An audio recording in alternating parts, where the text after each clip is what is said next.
Awesome. So, Councillor Bannon, Councillor Stamp, is she around? And Mr Mayor, is Mr Mayor in the kitchen at all? Oh, he's coming, okay. Okay, we'll get started. Good morning, everybody. My name's Councillor Murphy and I'm the Governance Chair. We're just about to start today's meeting. Thank you.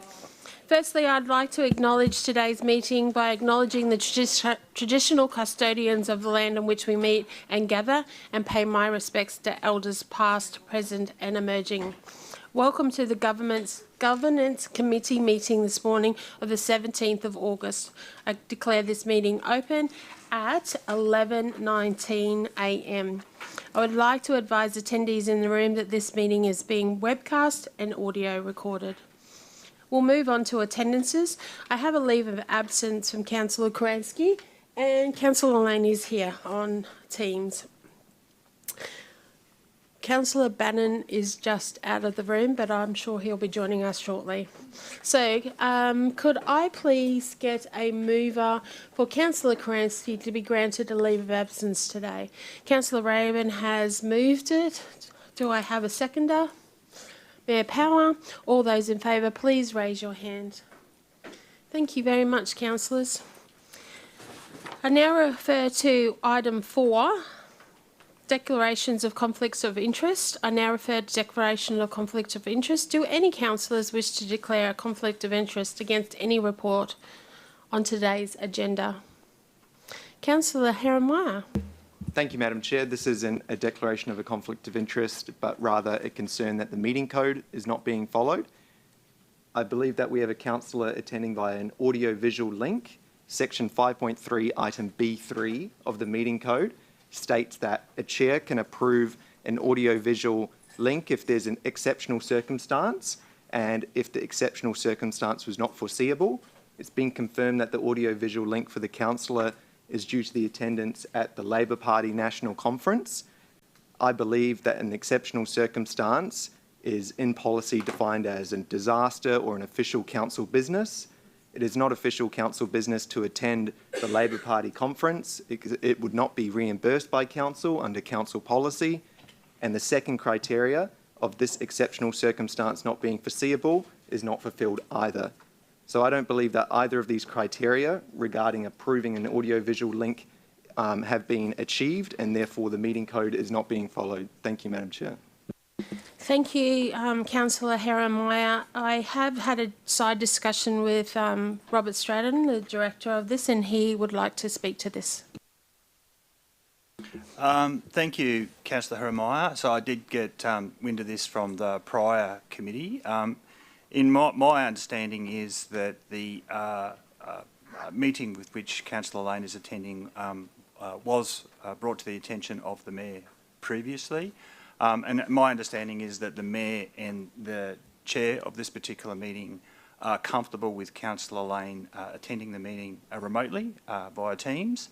The meeting code is somewhat, the legislation's unclear in this particular area, so we fall on the meeting code as you've indicated.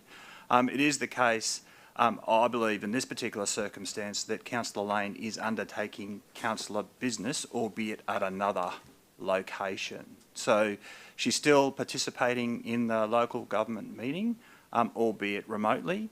And the circumstances in which Councillor Lane is unable to physically be here has been brought to the attention of the Mayor and the Chair and has been accepted as an acceptable reason for attending remotely. What I can say is if it still remains unclear for yourself, Councillor Heremiah, or the councillors, there is a review of the meeting code that was brought up as a GB item at the last Governance Committee by Councillor Raven. I'm happy to include this as a focal point for review when we bring the revised meeting code back to this particular forum. Councillor Heremiah, did you want to add anything further to that at all? Thank you, Madam Chair. It's your discretion whether or not you approve the audio-visual link. I don't believe it's appropriate that an exceptional circumstance would include the attendance of the Labor Party National Conference instead of being in person at your local government committee meeting. Thank you. Thank you, Councillor Heremiah. I have approved Councillor Lane's link via Teams. She did so via an email prior to this meeting and prior to this day. We have addressed that, and Councillor Lane will be joining us today by a Teams link. So thank you for bringing that up. As Robert has stated, we'll look at that and the meeting codes at a further date. Thank you for your suggestions. Right, councillors, moving on. Today we have a very busy agenda. I think we've got 10 reports in total, and I know the last one will be quite lengthy, so we'll try to move through these as quickly as possible. Obviously, if you wish to speak to a report, please place your hands up and we'll get through to you as soon as possible. So we will now move on to the reports, and I ask for item 5.1, the Audit and Risk Committee meeting for June 2023. If, through the Director, Miss Anita White, if you could please speak to the reports. Thank you. Thank you, Madam Chair, and good morning, councillors. Almost good afternoon, but good morning. The first report today is the Audit and Risk Committee meeting recommendations from the 27 June meeting of the Audit and Risk Committee. Councillors Murphy and Fraser are the councillor representatives on that committee. One matter to note is that the Audit and Risk Committee is being provided with a briefing by directors, so one director each meeting, which is a new initiative, and this round Silvio presented as the Director of Water and Transport Infrastructure. So that's a new initiative for the Audit and Risk Committee. I'd be happy to take any questions. Thank you, Ms White. Has anybody got any questions? No? There is a motion up on the board that the recommendations of the Audit and Risk Committee meeting held on the 27th of June 2022 be noted. Do I have a mover? Councillor Raven has moved. Councillor Fraser has seconded. All those in favour, please raise your hand. That has been carried unanimously. Thank you very much, noting that Councillor Lane is on Teams and she passed that. Thank you very much. Councillors, moving on to item 5.2, councillor expenses. Ms White, you may enter into discussions. Thanks again, and through the Chair. In accordance with the Councillor Expenses and Facilities Policy, this report summarises councillor expenditure under that policy for the financial year to 30 June 2023. I note that these figures have separately been circulated to councillors for review. After publication of the agenda, I did have a discussion with Councillor Wilcox in that there'd been some travel costs allocated to her incorrectly relating to her attendance at the National Local Government Women's Conference, and they're costs that are paid by the organisation. So there will be a minor adjustment in that. These figures then go on to go into the annual report. I would say, as previous discussions today, I have sent a link to a councillor dashboard which will give you access to live data in respect of the councillor expenses, and I hope that that will be helpful in helping councillors understand the current position. Happy to take any question. Thank you, Ms White. I've looked at the dashboard and it is really a live, up-to-date viewing of what is happening for each division. I just will note that each division is allocated a certain amount of funding to assist with their division with regards to printing, training, travel, conferences, etc. And with this last lot of 12 months, we had a amount that will go back into general reserve because councillors haven't spent all their allocations. The councillors have been extremely mindful of what they're doing in their division. I will note that there was a bit of an overspend in Division 7, and that was only due to a mail out, which was a large one, and an extremely large price due to that last mail out. I have Councillor Bradley. Is there any further questions behind Councillor Bradley? No? Councillor Bradley, you may proceed. Thank you. Through the Chair. My question was actually going to be about the travel expense. Is it only when you have approval from council that you can claim travel expense? Is that correct? So thank you, Councillor Bradley. The travel policy still applies, and so what the two policies together provide is that if you are travelling if you're a representative of council on, say, LGAQ, one of those organisations, then they're not a council law expense. They come out of another budget line item. But in terms of any other travel, that, yes, it must be approved in accordance with the travel policy. Any further questions, Councillor Bradley, at all? Thank you. Any further questions from any other councillor? I just note that this is... Oh, sorry, Councillor Lane, you're just behind me, so go ahead, please, Councillor Lane.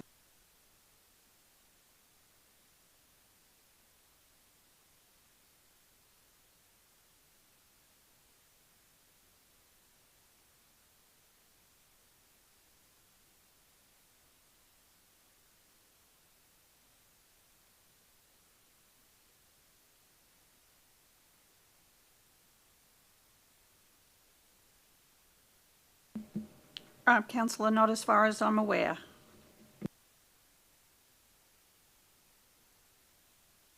Thank you, Councillor Lane. I think we've all been very mindful of our budgets, and there's about 133,000 that has gone back into general reserve, which will make Robert very happy.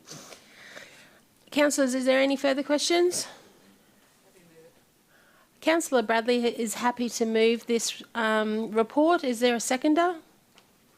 Councillor Raven has seconded. All those in favour, please raise your hands. Councillor Bradley? Yep. That has been carried unanimously. Thank you very much. Councillors, we're moving on to item 5.3, the Policy Amendment August 2023. Over to you, Ms White. Thank you, and through the Chair. This report proposes amendments to the social media policy.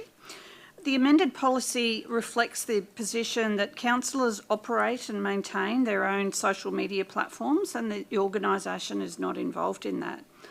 I do note, however, that councillors, even if this is accepted, that councillors remain subject to the operation of various controls in relation to the content on their social media platforms, including requirements under the Local Government Act, Local Government Electoral Act, the Councillor Code of Conduct and information privacy legislation. The amendments also propose the merge of a policy and procedure so that all the information relevant to management of social media by the organisation is contained in one document for the benefit of the community. The second recommendation in this is to support the development of a councillor communications policy, which is for hope to be delivered before end of this year. And that policy would pull together content from a range of other policies applying to councillors in one single document, which would then be aligned with the councillor expenses and facilities policy. It's considered that this approach would have the benefit of providing transparency, clarity and consistency, not only for councillors and officers, but for the community. I'd be happy to take any comments. Thank you, Ms White. I understand that the policy has been changed so we can facilitate the social media side of things for a councillor under our current job. We're still under the Code of Conduct for a councillor if we were to do anything wrong, and that you will, in the near future, do a new councillor communications policy before the end of this term. I do have Councillor Raven. Thank you, Madam Chair. Just wanted to say thank you to Anita and the team for bringing it back so quickly. Really appreciate it, and great work. Very happy to move it. Councillor Wilcox. So just a question on what you just said. So you've basically, with this, I've read it as you've taken councillors out of this policy and you're going to create a new one in the future. Is that right? Thank you, Councillor Wilcox. A good question. The policy that is proposed for the councillor comms wouldn't change the policy position on social media that's been adopted here. It would, though, look at various other councillor communications channel, including the Our Logan magazine, your divisional newsletters, so that all of that content comes together in one policy, but it wouldn't change the policy position in terms of social media that you're adopting today. It would just be reflected in the new policy. Any further questions, Councillor Wilcox? No? Okay, councillors, is there any further questions? No, there's a motion up on the board. Do I have a mover for the motion? Councillor Raven has moved it. Is there a seconder? Councillor Hall has seconded. All those in favour, could you please raise your hands? Councillor Wilcox, how do you vote? I'm going to abstain on this one, sorry. Thank you. It has been carried. So Councillor Wilcox is an abstain. Thank you very much, councillors. That brings us to the end of the Corporate Governance Managers reports. Has anybody got any general business for Anita? No? Anita, do you have any for us? Not today, thanks, councillor. Thank you for your time. Thank you very much. Councillors, we'll move on to item 5.4, the Local Infrastructure Program for August 2023. Through the Director, I'll ask Ms Carolyn Bugg to enter the discussions. Thank you, Chair, and good morning, councillors. Item 5.4 is the Local Infrastructure Program report for August. This report is seeking approval of the projects in both the attachments to the report. This month, you'll note the first attachment contains the new projects, and there is an amendment to be tabled for that. And the second attachment indicates significant amendments for two projects that we'd also like approval for.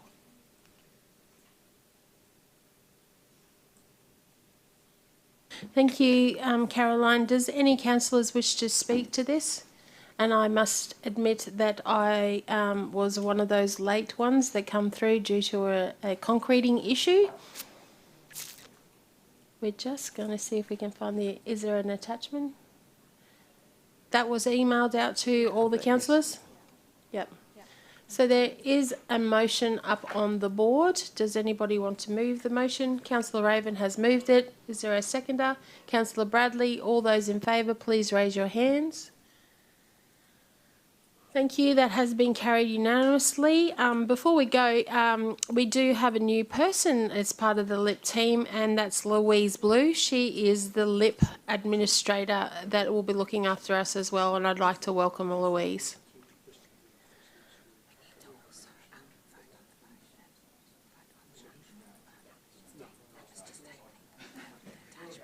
Sorry, so that motion was just the attachment tabled. Can we please have the motion on the board as well?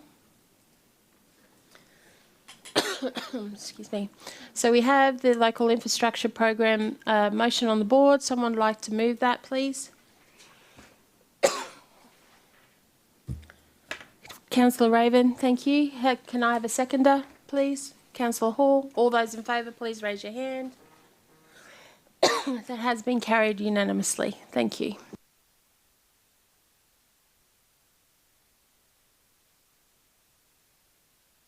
Does anybody have any general business for the Finance Manager today? No? Do you have any for us? Thank you, Caroline. Thank you for your time. Councillors, we'll be moving on to item 5.5, which is the operational plan, quarter 4. It's through the CEO, but I believe Miss Kay Sullivan may be waiting outside for us and about to come in. Just bear with us for a second while Miss Kay Sullivan enters the room.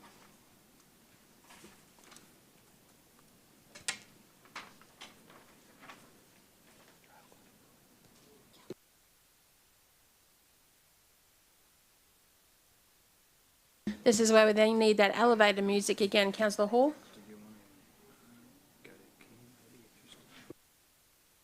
Miss Bryant, would you like to deliver your report while we're waiting for Miss Kay? Madam Chair, I'll just check if we have questions outside, otherwise I Thank you.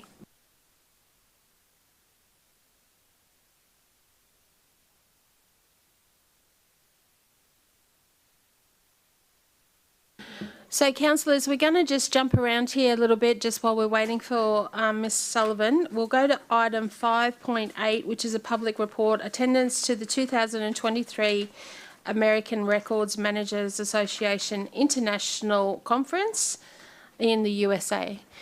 You may proceed, Mr Leo. Thank you for joining us so quickly. Thank you, Councillor Murphy, and through the chair, good morning, councillors. Yes, so hopefully a quick one for you this morning. I'm presenting this report today seeking councillors' approval for our Records Management Program Leader, Meryl Burke, to attend the 2023 American Records Management Association International Conference in Detroit.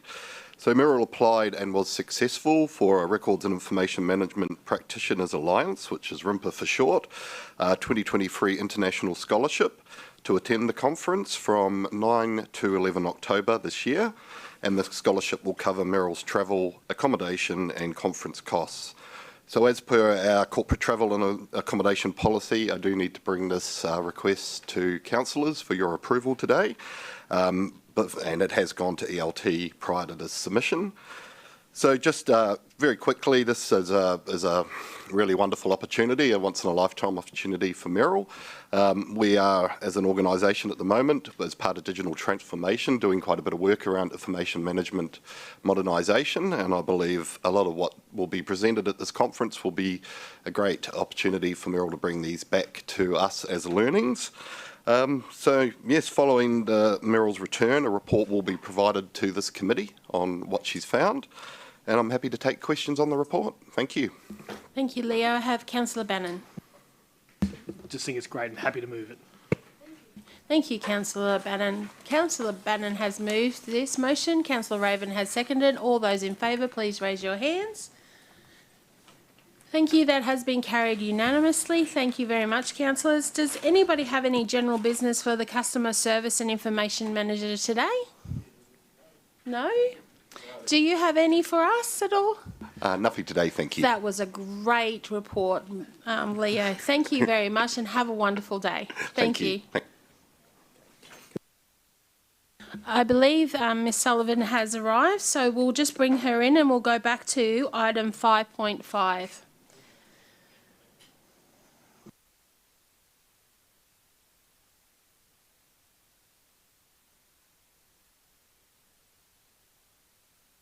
Good morning, Ms Sullivan. How are you today? Apologies, Madam Chair. I'm well, thank you.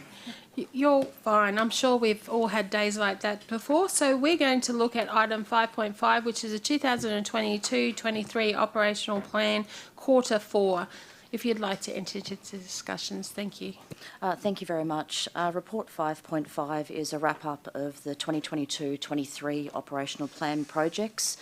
And our operational plan provides an opportunity for Council to share the progress of projects that offer significant value to our community. I would like to highlight for 22-23, 73 projects were included in the operational plan, and of these 73, 67 projects were completed and 6 projects were not completed in the financial year.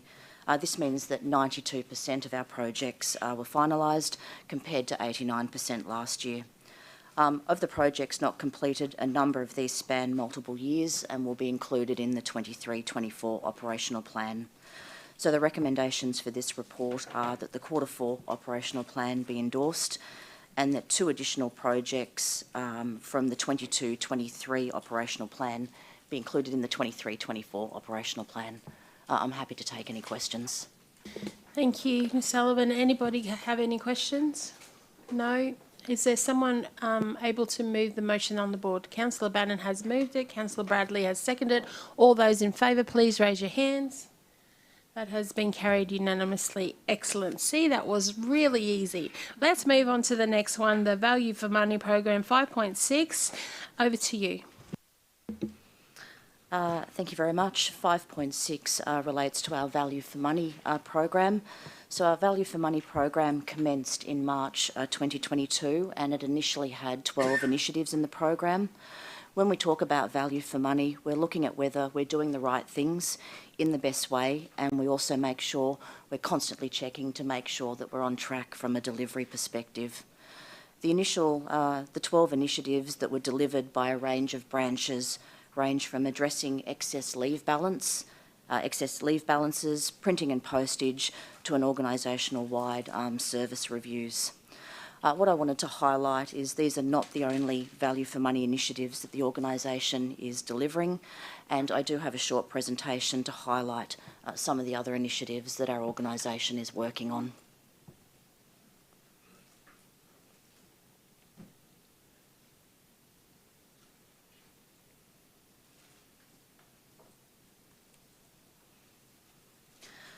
Thank you very much. So I'm not going to go through in detail all the dot points on these slides, but for this particular slide, I'd just like to highlight for the past financial year, our value for money initiatives. While we focused on hard savings, there was a significant focus on cost avoidance as well. And that's looking at the dollars and resources that we would typically ask for our organisation have actually been significantly less because of the initiatives that have been delivered. I mentioned before the definition of value for money, so we're looking at doing the right things in the right way, and again, we're constantly checking in to make sure that we're on track with those initiatives. This slide here just brings together for the last financial year, on top of the traditional value for money program, we also had 15 branches implementing another 39 value for money initiatives as well. This slide here just talks through the different dollars that we've been able to generate, and we break that into hard savings, cost avoidance, efficiency gains, and those sort of things. So on top of the $737,000 in hard savings, these initiatives have also generated $4.71 million in cost avoidance for the organisation. Again, I won't go through all of the initiatives that are here, but this just gives some details around what the initiative is, the value category, and also the status of the initiative. For this particular area, these are the additional value for money projects that have been done. This slide for me is a great example of those externally facing services and the initiatives that we've been able to deliver in this space.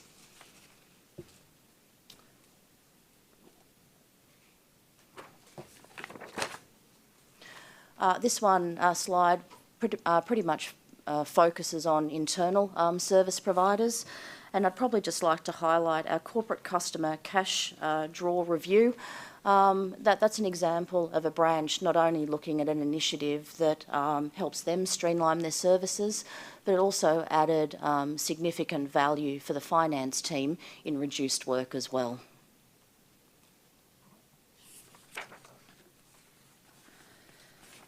An example of capital works delivery. So if we look at Jimboomba Park, so by looking at how we're scheduling works and combining early works with other construction activities, there was a significant amount of reduced costs avoided by reducing mobilisation and site time for the contractor. For P&C, it's a great example for me for our in-house manager recruitment. We're building capability within our organisation.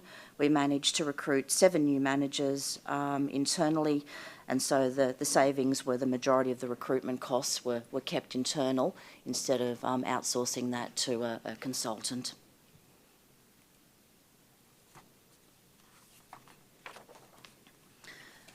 From a marketing perspective, the Asana workflow implementation, by looking at how we manage our activities, this workflow methodology has reduced double-ups, reworks, missed deadlines, and has been able to increase or decrease the time it takes to report back to our organisation.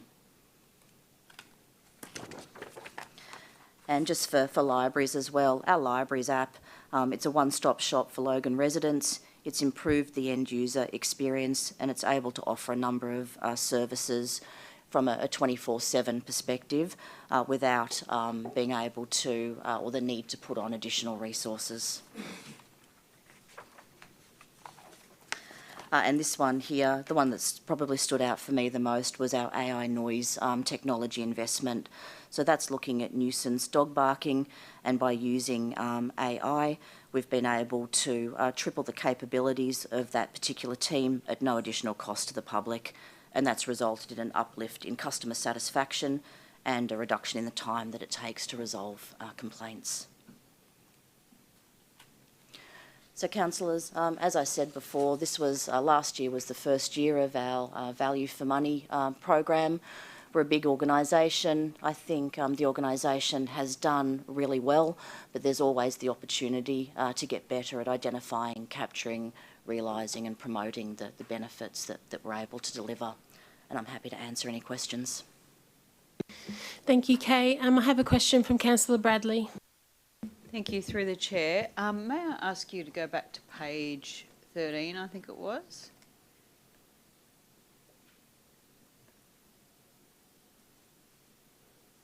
Okay. Yeah, that's correct. May I ask what Asana workflow implementation, is that to do with yoga, or what exactly is that? No, it's how marketing manage all of their customer requests and schedule their work. Yeah. Thank you. I have Mr Mayor. Thank you, Madam Chair. Obviously a great program, delivering results. Congratulations to staff. Blood out of a stone, I guess you could say, but as you know, we are controlled by outside influences. In other words, government decisions are made by state, in particular freezing of our development infrastructure charges. We have to do this on an ongoing basis, and it'll be a regular thing. It's not, obviously, there are some losses. It's not all about money. We are losing like one magazine, etc., etc. But this has to be done. It has to continue on to the point where we're obviously going to start reducing our services unless the state government relinquishes the development stalemate on infrastructure charges. We are going to be in pain forever and a day, but I want to thank the officers for the hard effort and obviously the thinking processes that are obviously being put to this, because some of these things are outside the circle of general thinking, and it's finding solutions which I know that residents will obviously appreciate. So thank you, and keep up the good work. Thank you, Mr Mayor. I couldn't agree more. Any further questions, Councillor at all? No? There is a motion up on the board. Councillor Stamp has moved the motion. Is there a seconder? Councillor Raven. All those in favour, please raise your hands. Thank you. We thought we lost you there, Councillor Lane, for a second. So that has been carried unanimously. Thank you very much. Councillors, we're going to move on to item 5.7, which is the Quarter 4 Digital Transformation Program 2022 to 2023. I do note that item 5.7 is a confidential attachment. A proposed resolution to move this is displayed on the screen. Do any councillors wish to move into this closed session? No? Thank you, Ms Sullivan. You may proceed, noting that we are not in a confidential session. Thank you. Thank you very much, Madam Chair. So, report 5.7 is an update on our digital transformation program. It'll entail the results of quarter 4, and we'll also talk about a shift in direction that we are proposing. So, councillors, it has been a year since the EPMO took over accountability for delivery of the digital transformation program. I've shared previously an update, which is this status report on DTP, and as I said, it also details what we are looking to do with regard to reshaping the program. As part of good project governance, we had external assurance reviews carried out on DTP, and these identified that there may be additional business, customer and community benefits that could be generated through this program than what had previously been documented in the previous business case. Based on the outcomes of our assurance review and based on a 12 months elapsed time, we are currently preparing a benefits-based business case that looks at 3 options. While this activity is being undertaken, we've also slowed or stopped the spend on some of our projects to make sure that we have as many dollars available based to be able to deliver the recommendations of the new business case. So based on this information, IMM and Pathway projects have stopped. The project that will be continuing and is continuing is EAMS. One of the main outcomes of, I guess, the 12 months elapsed time, the works that has been done on EAMS and the development of a new business case is we've uncovered that council's ledgers need to be addressed imminently. What we have done in respect to that is stand up a finance and supply chain module project, and the whole reason for this project is to reduce the complexity of our financial systems. We're able to have increased consistency in how we report our financials. There will be reduced effort with regard to manual intervention, removing multiple ledgers, having to work outside of the system such as spreadsheets, and there will also be reduced time or an improved time to provide information such as reporting to our organisation. So currently we're working through all the activities that go hand in hand with the development of a business case. We're looking at the business readiness, we're looking at change impact assessments, we're doing the benefits analysis at this point in time, and they're all input into the business case. We're looking at this point in time to bring the business case to council in November. I'm happy to take any questions. Thank you, Kay. Councillors, is there any questions? Councillor Rabin. Thank you, Madam Chair. Through you, not a question, just wanted to thank Kay for coming in, giving me an update after the briefing to clarify some things. I know this stuff is pretty dry and it doesn't, it's not as exciting as pool fees being reduced or as new facilities happening, but it's really important for the organisation if we're going to be efficient, if we're going to deliver the value for money program moving forward, because if we don't know how the business operates and modernise it, then we're not going to be able to save money and deliver better services to residents. So I just want to thank you and the team for the hard work that you're doing, and I look forward to the business case, and I'm happy to move the report when you're ready, Madam Chair. Thank you, Councillor Rabin. I couldn't agree more. Councillor Stamp. Thank you, Madam Chair. This is always a good read just to see how things are progressing. I guess just from a budget point of view, we're not talking actual figures, just curious to understand that we are on budget with the program. Things are progressing as per the scheduled budget, please. Things are progressing as per the scheduled budget. What we will be looking to do, and one of the reasons for reviewing the business case from a benefits perspective, is I'm always looking for ways where we can increase the budget that we potentially have available to maybe to be able to introduce additional digital transformation initiatives. Perfect, thank you. Thank you, councillors. I have had Councillor Raven move the motion. Is there a seconder? Councillor Bradley, all those in favour, please raise your hands. That has been carried unanimously. Thank you very much. Councillors, does anybody have any general business for the Enterprise Portfolio Manager, Office Manager? That's a huge title. Does anybody? No. Kay, do you have any for us?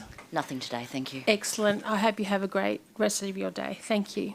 Councillors, we've jumped now down to 5.9, which is a confidential report, proposed future use for the council land in Park Ridge. I note that this is a confidential report. A proposed resolution to move this matter is now displayed on the screen. Do any councillors wish to move into closed session? No. Okay, I'll hand it over to you, Brad. Please enter the discussion.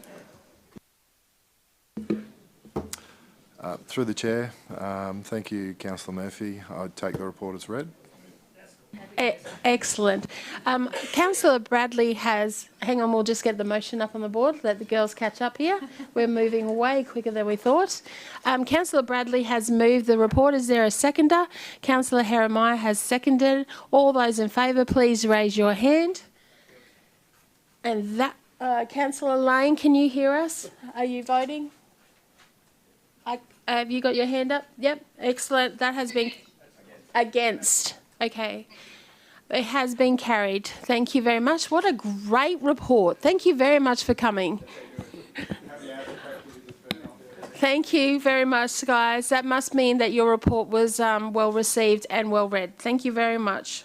Oh, before you go, sorry, does anybody have any general business for the corporate property manager? No? Do you have any for us? No, thank you. Okay, you may go. Thank you. Thank you very much. Okay, just waiting. We're up to item 510 today. It's a confidential report again. Establishment of the Underwood Innovation Lab Beneficial Enterprise. I note that this item 510 is confidential. A proposed resolution to move this matter is displayed on the screen. Do any councillors wish to move into the closed session? Councillor Bradley has moved to go into closed session. Do I have a seconder? Councillor Raven has seconded that. All in favour, could I please have a show of hands? Councillor Lane, are you still with us? We're just going in closed session. That has been carried unanimously. Thank you, councillors.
We just have her.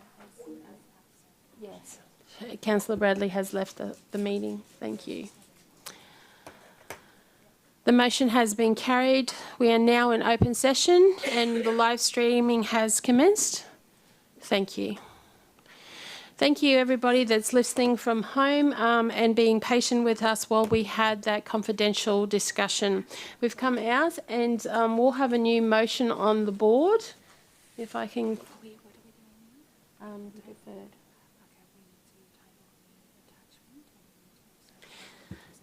Thank you. Before we go to the motion, we have to table the attachment and the presentation. So we're just going to bring that motion back up.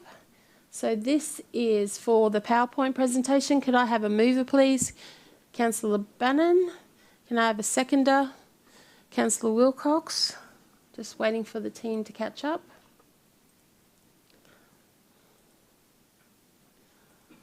All those in favour, please raise your hands. That's been carried unanimously. Thank you.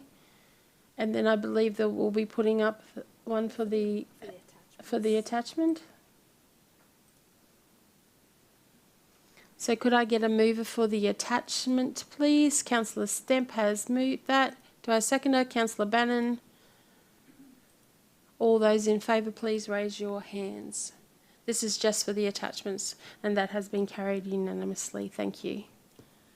Now we will proceed to a new motion that'll be put up onto the board shortly, and it is with regards to the matter will be deferred to the ordinary council meeting, which will be held on Wednesday the 23rd of August for further consideration.